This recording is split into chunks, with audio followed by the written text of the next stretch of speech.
Welcome, welcome, welcome.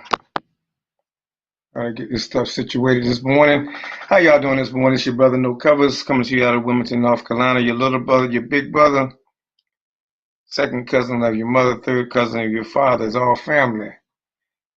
We're talking this morning, Sunday morning, and you know what we do on Sundays. I like to meet with them Sunday mornings to try to do these chats. And some people call them sermons, but I call them chats. Just a conversation that I like to do on Sundays because it's a biblical day for most people. I'm coming out of Friday, which is a day for the Muslims, and then Saturday, which is a day for the Hebrews, and then also you have Sunday, which is a day for most of the Christian society. So I like to always have a conversation on Sunday morning, something we're going to continue to do and do more of and tell more stories. The story that's hit me this week is the story of, I always like the story of Joseph. Joseph has so many different layers to his story. From the time he was born to the time he was taken captive to go to Egypt, and to the time he was made ruler over Egypt, and to the time that the people, the children of Israel, came out of bondage in the land of Goshen. But one of the particular stories I like to talk about most of the time, I used to do a series a while back, Coat of Many Colors. You all know that, it may know scripture, knew that Joseph father, Jacob, had made him a coat of many colors that made his brothers very jealous of him. And if you want to study the background, you'll understand why his brothers were so jealous of Joseph and his brother Benjamin. Jacob, you had two sisters, Rachel and Leah. Rachel was the first love of Joseph. When Joseph saw Rachel, he wanted to marry her, but Leah was the older sister. And the background of that story was that the brothers who were of Leah was angry because jealous of Joseph because Jacob had love for Leah first. So when she finally had children, Joseph and Benjamin, he loved them, and sometimes he loved them more than he loved the other children. I'm talking about blended families today. We'll get to that in a minute. I want to tell you the backdrop of this story. And so the brothers, when the father gave him the coat, it wasn't just the coat that made him angry. It was the dream that Joseph had that one day his brothers would bow to him. And the brothers knew of this dream that he'd had. And his father didn't want him to Jacob didn't want him to repeat it to the brothers because he knew the enmity that had allowed to take place between the two brothers. Another backdrop of the story you might not know is that Rachel died early. Joseph and Benjamin was raised by another mother. And because we're talking about the Hebrews Israel situation that was going on then, you had mothers and different situation, not very much different from today, but it's just a little different where it was happening back then. And so the brothers became so angry. This is the point I want to make. His brothers became so angry with him, but they wanted to kill him. This is how the anger festered between two children being born by one mother, other children being born by another mother, who were both sisters now, whose father who tricked him. And the other thing about the story you might not know is that Rachel went along with Leah being married to Jacob first because she didn't want her sister to be disgraced. So Rachel knew of the father's trickery that Jacob, and what Jacob did, what Leah's father basically did, he tricked him on the wedding night and gave Leah to Jacob, and then he made him wait and work for him another, I think it was 10 years, another 10 years he had to work for him before he could have Leah, who he really loved. Blended families we're talking about here. But the point I want to get to is that the hatred that they had for Joseph. Benjamin is still young at the time. And Joseph is who's the firstborn of Rachel. They hated him so much that they wanted and plotted his death. That is how much they hated him. They wanted and plotted his death and faked his death and even sent him down into slavery into Egypt because they hated him that much.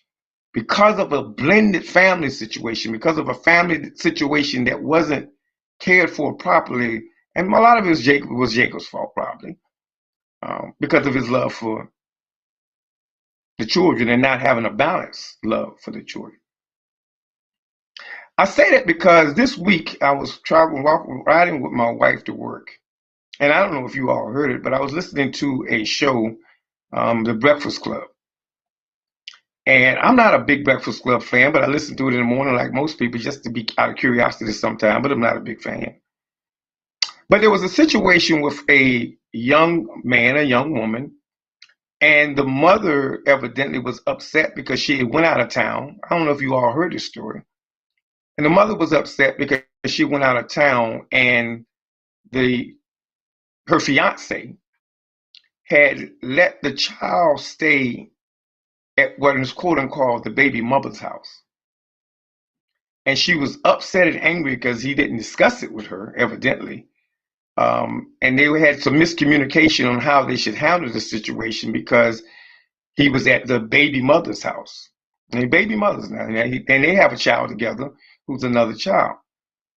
In my mind, I'm listening to the story and I'm hearing a one-sided version because they were very much angry with the brother. She was very much angry with the brother because he had let the child stay at the baby mother's house.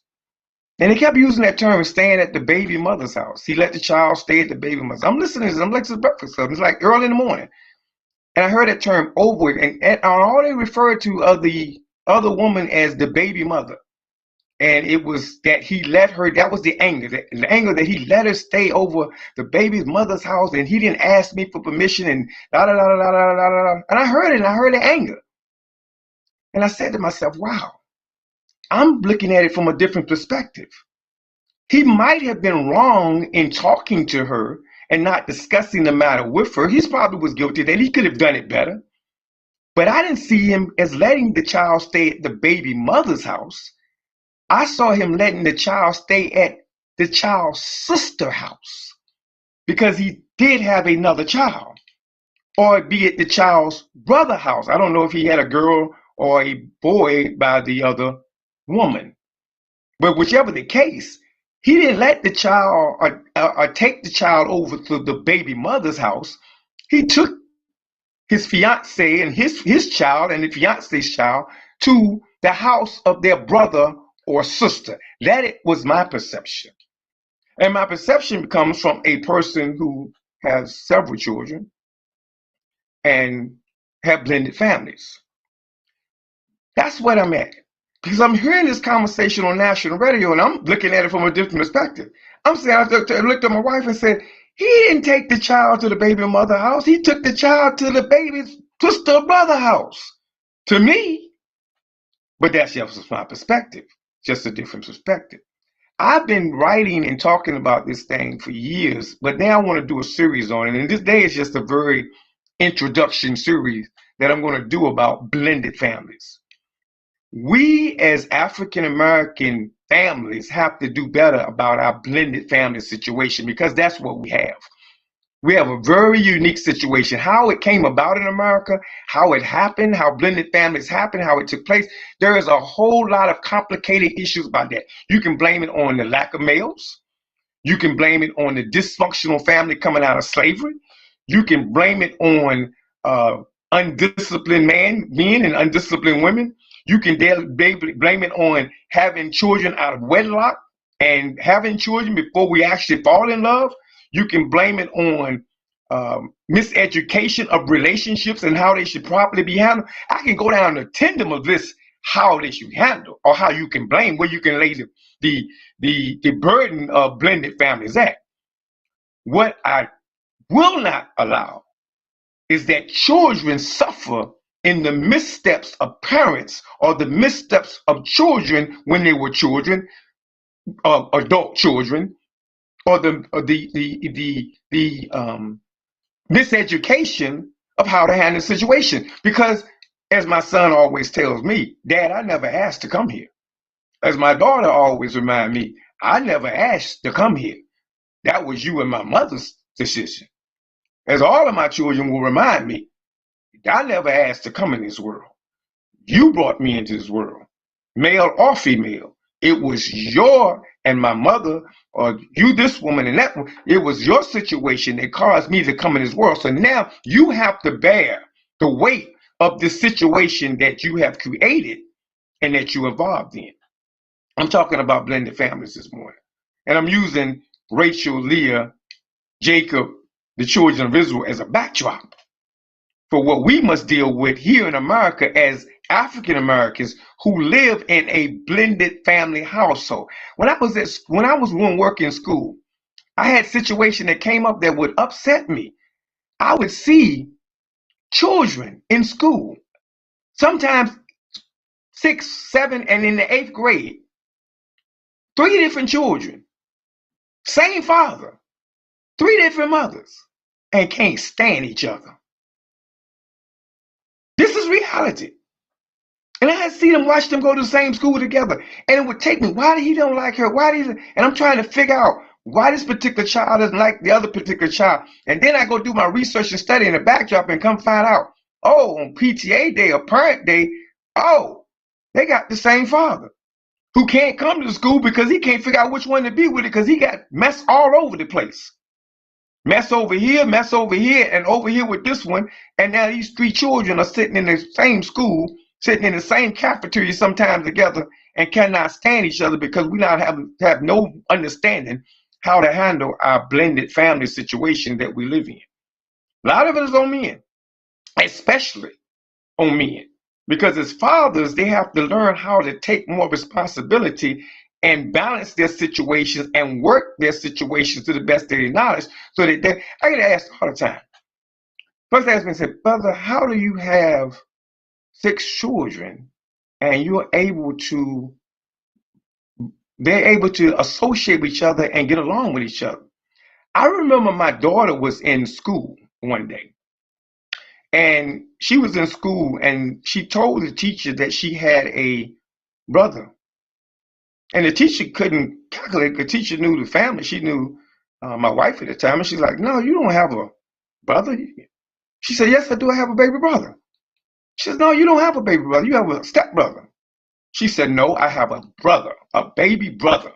And the teacher just kept reminding her, no, you have a stepbrother. So when she came home, she was upset because she said, Dad, I don't understand. What's a step? And so the next day I had to go out to the school. And I have a very candid conversation with the teacher. And I said, no, she had told you right. She has a brother. We don't step nothing. We don't step on nothing. We don't crush nothing. She has a brother. And the teacher said, no, I said, I'm going to tell you again. Well, she's going to be taken out of the class and me and you need to go talk to the principal. When my daughter says she has a brother, that's what she has. She has a brother. She doesn't have a stepbrother. She has a brother. And so the children understand that.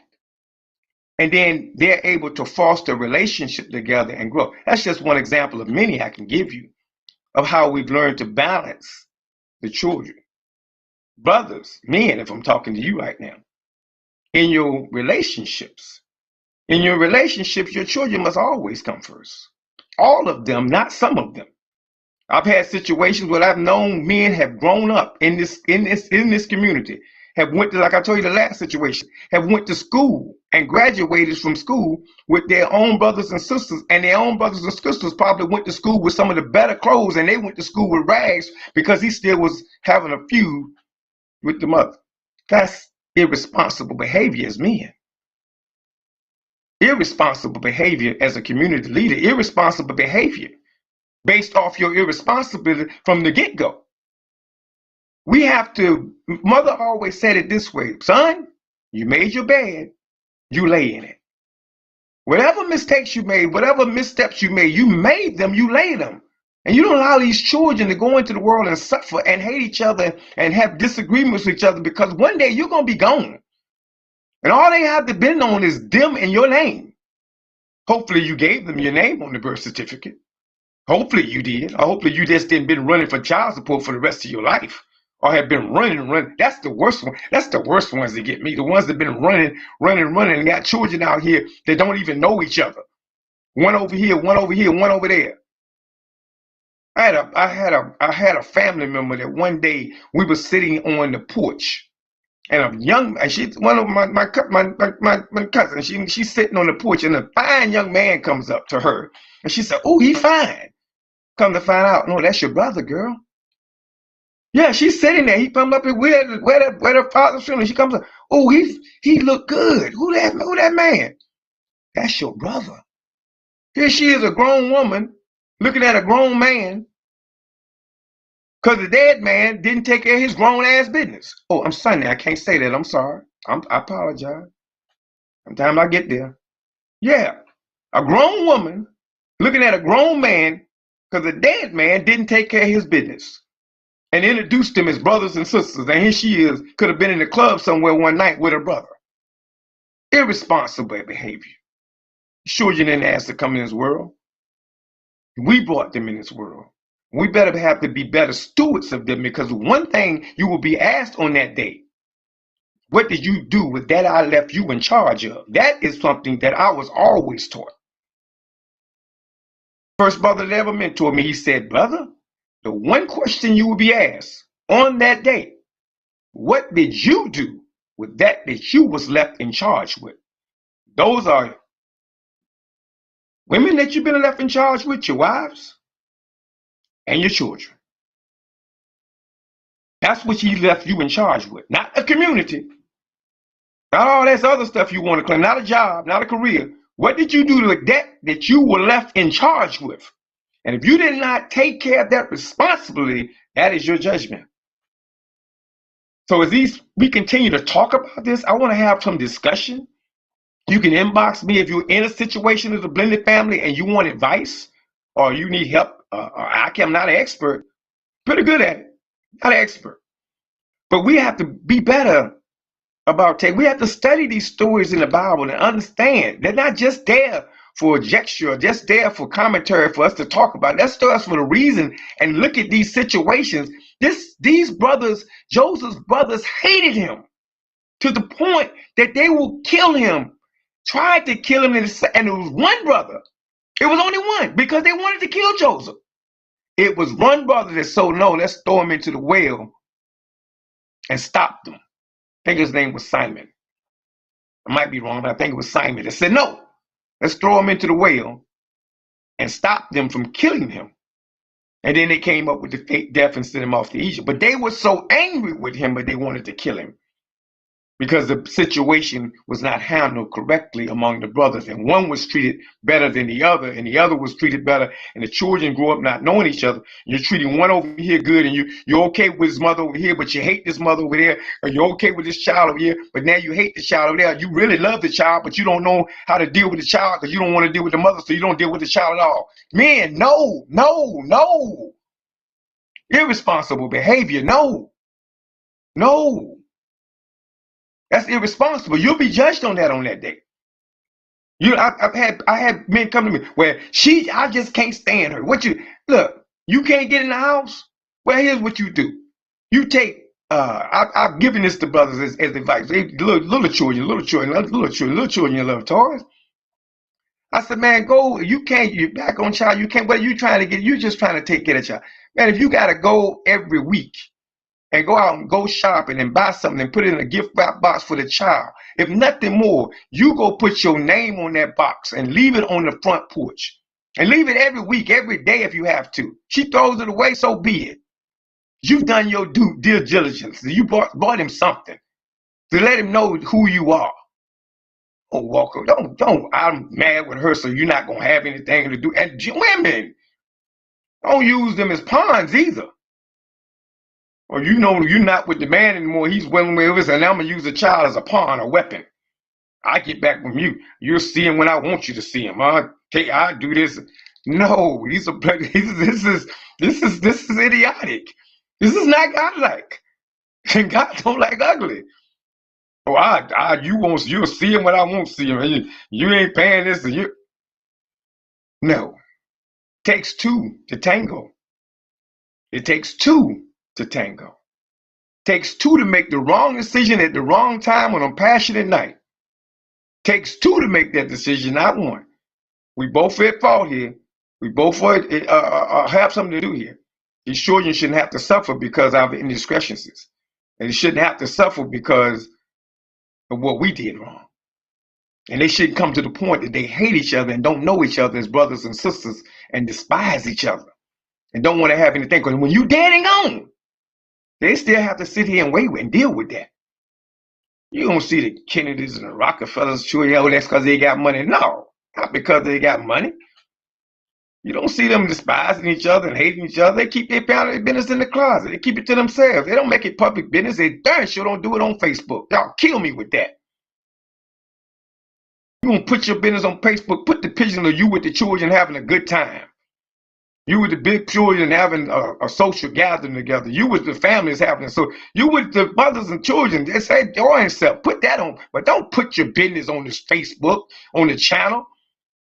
She in one section of town, you in another section of town, and y'all think the children ain't reading this, and the other children going to school saying, "Ooh, your mama and daddy were fighting. Ooh, your baby mama was tearing you up." No, irresponsible behavior. Irresponsible behavior. That's my short message for today. I'm coming back again on this subject. It's a subject I'm writing on right now. Most of the time when I do stuff online, it's something I'm writing on. But it's something that's been bothering me. And that comment that Charlemagne the other day, I had his number, I would have called him. And he didn't make the comment, it was Angela. Angela made the comment that pissed me off. Because she was siding with the mother and didn't see it my verse. He didn't take the mother. He didn't take the child to the baby mother's house. He took the child that was his child to have a relationship with his brother or his sister or her brother or her sister.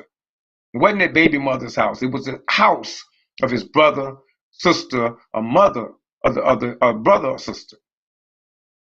That baby mama stuff. The child went to the brother sister house. That's where the child was at. That's just my message for today. Y'all can come back and rewind it and play it. I see we got some viewers online. Share it with some viewers. Want to continue to talk about blended families. I'm going to do on this subject for a couple of weeks. And just that said, I got some more to talk about with Jacob and how Jacob got into that situation. Men, how you get into this situation. I want to talk to us. It's men. How we get into this situation. Once we get them, how do we handle them? And some of you got children in multiple states and multiple cities that don't even communicate. And you cool with that. It's easy because I ain't got to deal with that one and I don't have to deal with that one. That ain't easy. That's foolish. Especially if they bearing your name. That's foolish. That's not easy. That's foolish behavior as a man. That you have children in this world who don't like each other or don't get along and don't hate each other off your mistake. That's foolishness. Just plain foolishness. And if I'm talking to you and hurting your feelings, I could care less. You got multiple children in multiple states or multiple cities or within the same city, and you can't even take them out to the park together to have a birthday together. That's foolish behavior. Sorry. That's just foolish behavior. You work it out with them. That's your job. You the Khalifa. You the man. God put you in charge. You want to be in charge of everything else. You want to be in charge of every other business you got. You take care and handle your business. I don't care how you gotta do it. You make sure these children grow up and know each other and celebrate each other's greatness and celebrate each other and help each other in their weaknesses. That's it for Sunday morning. I hope y'all enjoyed that. I hope you got something out of it. Like I said, blended families, how we can do better. Because we've got a lot of blended families in there. If you all be up with, y'all got a lot of blended families. And your sisters, y'all know too. I got some stuff for y'all later on. Some of y'all got one man and three of y'all handling the business and letting him do nothing. That's cool. Don't get me started on that one. He playing all three of y'all and y'all playing the fiddle with it and like, okay. No. It's a lot of It's a lot of celebrities like this now. That Steve Harvey has a blended family. Yeah, but what's Eddie Griffin? Eddie Griffin, their mothers get together and make sure he go to work. They don't have a beef. Hey, girl, whoever got him this week, close him up and make sure he get on that show in Vegas, so we can take care of these kids. They make sure he go to work. he has a lot of kids. But them mothers get together and said, no, he got to get to work this weekend. Whatever, just sober him up, clean him up, but get him back on that stage. And they make sure he get to work so they can take care of these children. They got some sense. Some of y'all ain't got no sense. Yeah. Blended families. That's in the African American community. That's my subject matter for the day. This morning we're dropping rice in Gambia. In a few minutes, you'll see the rice drops. Go on my page, No Covers, or going to go to my Facebook page if you want to see the drop. We're going to be dropping rice. We're dropping it right now in Gambia. Those that participated in the flight this morning, stay tuned. Next hour or so, you'll start seeing the pictures come up. It's a beautiful thing that we're doing over there in Gambia. We're dropping rice to families every month, and we want to expand, but I can't expand it without you all. I can't expand it without new contributors every month. Like I said, $25 a month is all we're asking for. You can do less if you have to. You can do anything you want to do, but we're trying to get a minimum of $25 a month. That $25 will take care of several children, several families, and we try to do at least 9 bags a month right now. I want to go to 18. I want to go to 28. I want to go to 40. I want to go to 100 bags.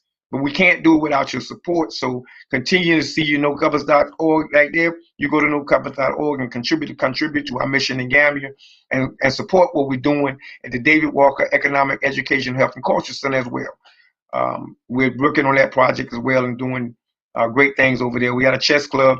You all are so nice. Thank you, Brother Donnie Williams. Thank you publicly. I thank you already privately, but I want to thank you publicly for stepping up and being the first person to donate a table for our chess club. Hopefully we'll get many more donations so we can put at least 4 tables out there with the pieces on them that will sit out in that park every day, every night, lights lit up at nighttime, so that the children and the adults in that community can come out and play chess, play together, learn together. The officers have already volunteered to come over and play chess with the children. And the police department has already done, and they said whatever we need, they will make sure that park stays open. So thank you again, Brother Donnie Williams, for taking leadership, being a leader in our community, and being the first person to step up. A brother came out to our event last weekend. He said, what do you need? I said, well, I love to have the chess tables out here. I got the tables, but I don't want to put them out because they're like regular card tables. I would like to have some professional chess tables. Brother said, I got that. I got a wood shop. I went home and built one with his hands, him and his wife, and donated it to us and brought it to us the next week and said, hey, here's the start. And you go from there. I said, well, if you starting it, I take it from there. So thanks again, Brother Williams, for all the work you've done for us. And thank you all, the community that supports us at David Walker and also No Covers. Peace and blessing, family. That's my Sunday message for the day. Y'all be good.